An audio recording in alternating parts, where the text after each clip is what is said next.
Picture yourself driving past an industrial estate. One factory is buzzing. Trucks are lining up to load finished products. Forklifts are moving non-stop. Workers are on shift around the clock. The other factory is usually quiet. Now here's the question. Without looking at the share price, which company would you rather own? Most people will choose the busy factory. And that is exactly why I think many investors are misunderstanding Betaglass PLC today. While some people are focused on one headline number, something much more important is happening inside the business. Sales are accelerating. Operations are becoming more efficient. Exports are growing. Management says the company is ahead of its own expectation. Could this be one of those stocks that the market appreciates after everyone else notices? Let us find out.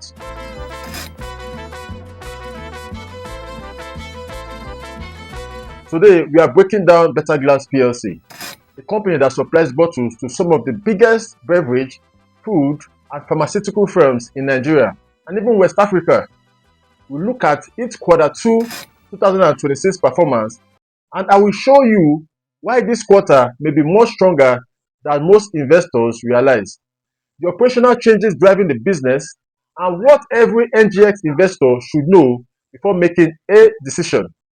So let us look at the quarter that changed the narrative. Let us start with what happened. In Q2 of 2026, Betaglass PLC generated 42.18 billion naira in revenue compared to 37.07 billion naira in Q2 of 2025. That is a 13.8% growth. This impressive Q2 performance sent the first half of 2026 revenue up to 79.7 billion naira, almost 80 billion naira, making it profitable compared to that of 2025, generating over 16 billion naira in profit after tax just within 6 months, with an earning per share of 26 naira 93 kobo. This highlights the company's raw cash generating power. As pricing adjustments take effect, that profitability baseline will compound shareholders' value by year end. Now, just think about that. This is not a small tech startup. This is a mature manufacturing company. Growing double digits at this stage is a sign that demand for its products remains strong, and that is our first clue. So, what is actually driving the growth of Betaglass PLC? So, where did the extra revenue come from? Looking back at Q1 of 2026, how they performed. According to their management, there were 4 major drivers which we touch as we progress. First is domestic demand remains strong. You see that first half of 2026 recorded inflation and higher living costs. Despite that, customers continued ordering glass bottles. Remember who Betaglass serves? Breweries, soft drinks manufacturers, food companies, pharmaceutical firms. This business don't stop producing because the economy is slow or the economy slows down. As long as Nigerians or even West Africans keep drinking beverages, buying medicine, and consuming packaged food, someone has to manufacture the bottles. And for the most part, it is Betaglass PLC. So let us look at the story that most investors miss. Here is something I found particularly interesting because according to the CEO of Betaglass PLC, Mr. Alex Gendis, export sales also improved. Now, why should that excite investors? Because exports do 3 important things.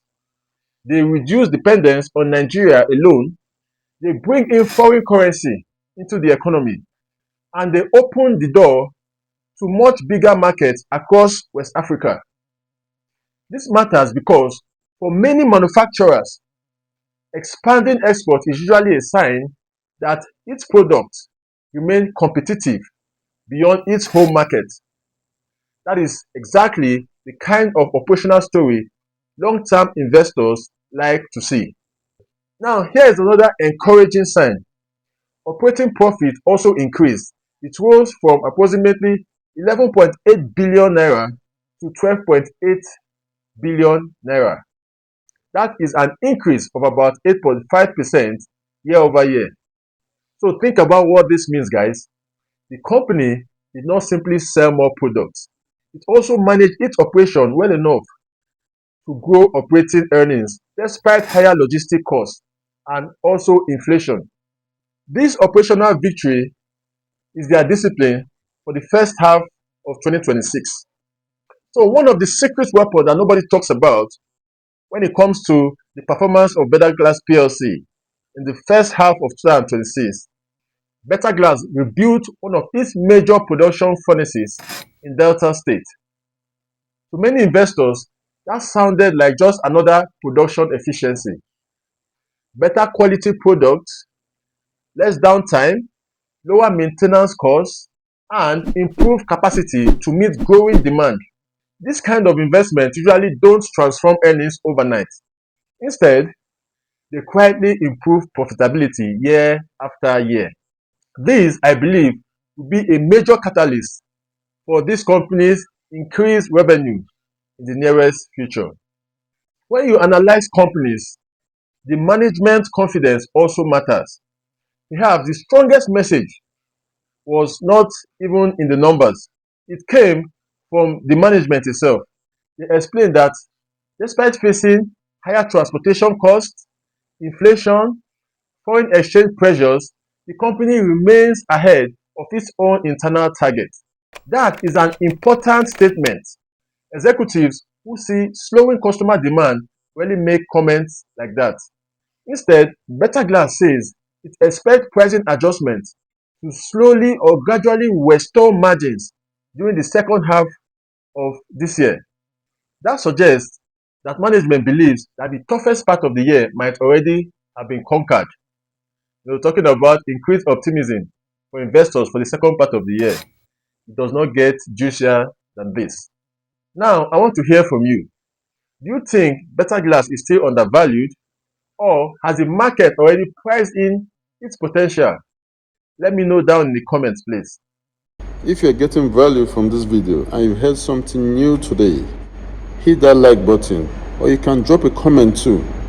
Just a like or a comment will trigger the YouTube algorithm to show this video to 10 new people. And if you think I'm deserving of it, subscribe to the channel. I really appreciate that. Subscribe now. And with that said, let's get back to the video. Let's dive into the risk that this company possibly faces. Now, every investment has risk. For Betaglass PLC, investors should continue watching.